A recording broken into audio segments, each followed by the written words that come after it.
Teddy को आदेश दिया कि वह जल्दी से आदमी की लाश को संभाले, कहीं कोई गुजर न जाए और सब गड़बड़ हो जाए। दोनों ने लाश और पैसे सब घर ले आए। उन्होंने पैसे गिनते गिनते थक गए। कुल मिलाकर 2 मिलियन की बड़ी रकम थी।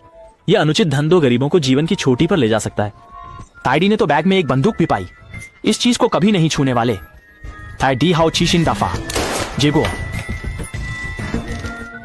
बॉबी ने दीवार पर छोड़ी गई गोली के छेद को देखा जो उसे सिर्फ 1 मिलीमीटर की दूरी पर था। अगर उसे यह नहीं पता होता कि उसके पति ने कभी बंदूक नहीं देखी तो वह शक करती कि उसका पति पैसे अकेले रखना चाहता है और उसे मारकर चुप कराना चाहता है। तभी दरवाजे पर दस्तक हुई। वे जल्दी से घबराकर पैसे समेटने लगे। छोटे शहर के पुलिस अधिकारी कोगी गश्त के दौरान गोली की आवाज सुनकर अंदर आए और स्थिति के बारे में पूछताछ की। टेडी ने एक तरफ कहा कि आवाज उनके घर से नहीं आई, शायद जंगल में शिकार कर रहे शिकारी की हो, और दूसरी तरफ दीवार के पास खड़े होकर उंगली से गोली के छेद को ढक लिया।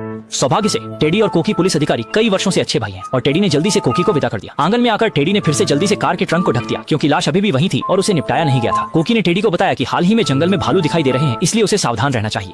कोकी के जाने के बाद टेडी ने जल्दी से बॉबी के साथ रणनीति पर विचार किया। उन्होंने इंटरनेट पर खोजा कि अक्सर हत्या करने वाले दोस्त आमतौर पर शवों को कैसे निपटाते हैं। सबसे अच्छा तरीका यह था कि शव को सूअर के बाड़े में फेंक दिया जाए क्योंकि सूअर दांतों को छोड़कर सब कुछ खा जाते हैं। लेकिन उनके इलाके में इस्लाम का पालन किया जाता है, इसलिए लगभग कोई सूअर नहीं पालता।